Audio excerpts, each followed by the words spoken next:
Thank you, Haji. Would like to recognize Tina Panganiban Perez from GMA7 for her questions. Good morning po, sirs. On the Quadcom hearing, bakit po canceled yung pagdinig bukas and when was the decision to cancel arrived at? Thank you for that question, Tina.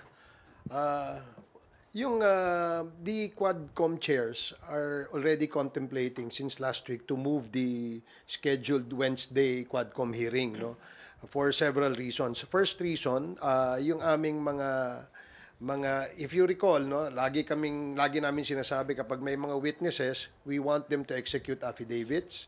Number two, even if they have executed their affidavits, we will have to vet them. No?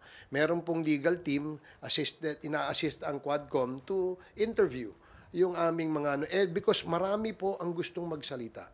Marami po ang gustong magbigay ng testimonya. Ang aming pong palagay, kailangan aralin namin kung sino ho yung aming iharap dun sa usapin ng EJK, dun sa usapin ng drugs, at syempre dun din sa usapin ng Pogo. Now, because of the several witnesses who wanted to give their testimony before the Quadcom, we decided that we should maybe interview them all first. Tingnan namin, sino ba yung yung mas credible doon? And it will take a lot of time, no, para sa amin. So we decided that before we set this meeting, again, no, kailangan kumpirmado na kung sino yung ating ihaharap. Sino yung mga witnesses na pwedeng magbigay ng kanilang salaysay na ika nga ay may credibility. Kasi gaya nung sinasabi ko sa inyo noon, marami yung gustong tumistigo.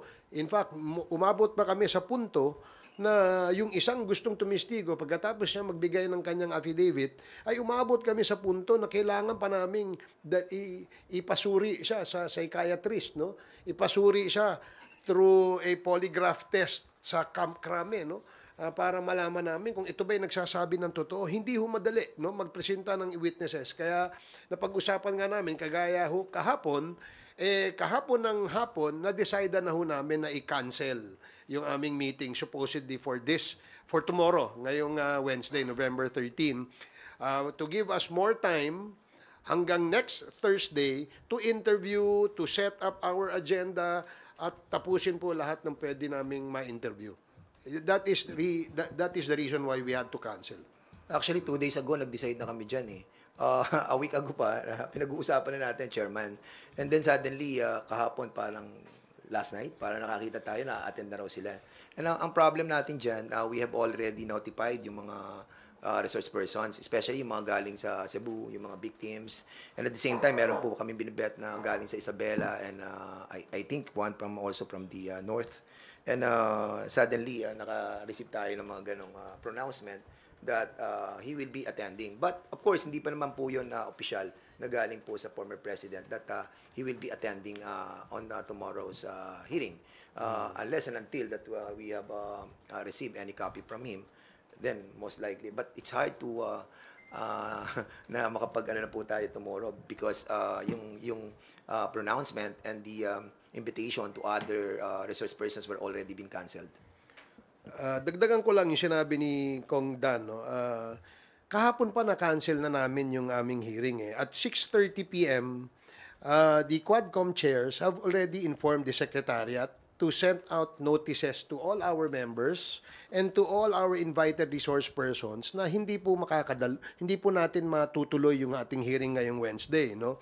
At all these notices via email, via digital and Viber notices, pinadala na ho yan kahapon pa lang. And wala ho kaming wala ho kaming confirmation pa kung sino yung a-attend. Wala naman ho nagsabi sa amin na may a-attend na sa Wednesday because as early as yesterday, we have already sent out cancellation notices. Kaya wala namang nagulat lang kami ngayon na meron palang gustong umattend, no? Welcome naman po yan sa atin. Kaya lang, na-cancel na po natin. And just to let everybody know that we have already postponed it for November 21st, Thursday next week. So lahat po ng inimbitahan namin na kinancel namin, ay iimbitahan ho namin ulit. Nang sa ganoon, mahaba-haba ho yung inyong preparasyon, mahaba-haba yung oras para maka-attend dito sa aming Quadcom hearing sa next week. Mr. Chairman, baka iniisip ko rin during the time that we have discussed that on Sunday, I think we finalized on Sunday.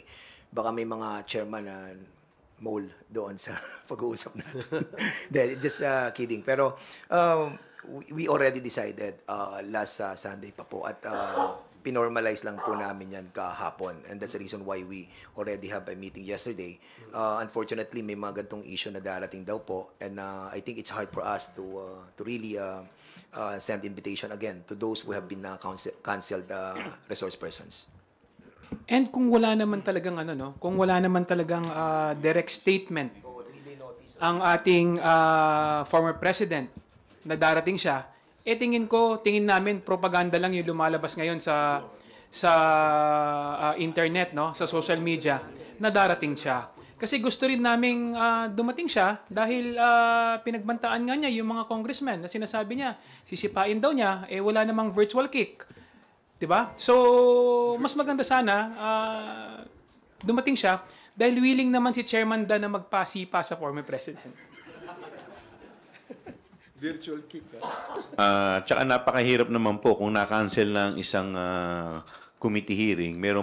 Para mag-imbita ka na naman, you need at least 3-day notice sa mga i-invite ninyo. So, masyado na pong short yung ilang oras. In fact, yung mga naging reason kung bakit po kami nag-issue ng subpoena for the second time, na-reissue po namin because we are following our rules dito po sa House. Sir, yung si Attorney Panelo kasi yung isa sa mga nag-confirm na pupunta raw po si former president. Tapos, with the cancellation of the hearing, may mga posts po kasi online saying na baka naduwag daw yung Quadcom. Alam mo, unang-una, hindi naman si Attorney Panelo inimbitahan namin. Di ba? It was the former president ng aming inimbitahan. And we were informed that the lawyer or the counsel of the former president, where we also received letters from the law office of Attorney Delgra. Yun lang ang hinihintay namin na information. So kung social media, wala akong pupunta. Kung nagtatawag kayo ng mga vloggers, parang disrespect yan sa atin dito sa sistema ng ating imbitasyon. Do not invite in the social media. Kung gusto nyo, sumagot kayo, sulatan nyo kami. Diba? Sulatan nyo kami kung kayo ay pupunta. Hindi yung sa social media kayo magsasalita. Of course, we appreciate the fact that pupunta ang ating dating Pangulo dahil yun naman po ang request ng ating mga kasamahan sa Quadcom, no?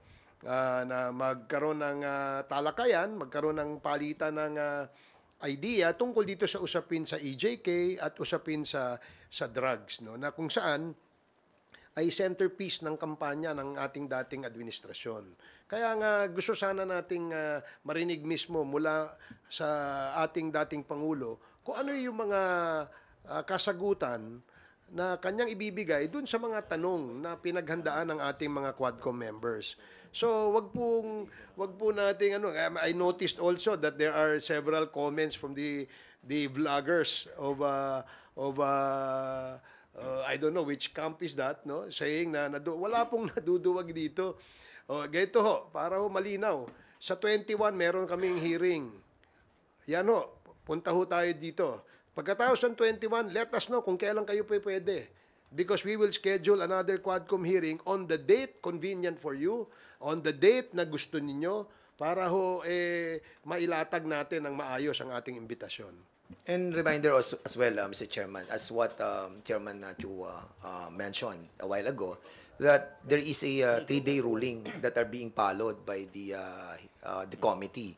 So, kailangan po ma-inform din po kami officially. Wag po sana sa social media para at least lahat. Kasi pag social media, you can always deny it, di ba? Pwede kang hindi pumunta, tapos sasabihin, hindi naman formal yon. But of course, kapag ginawa po nating official ang lahat, then resibo po yan. So I hope that prior to November 21 hearing, somebody or the lawyer of the former president will write the committee for his attendance. Maraming salamat po.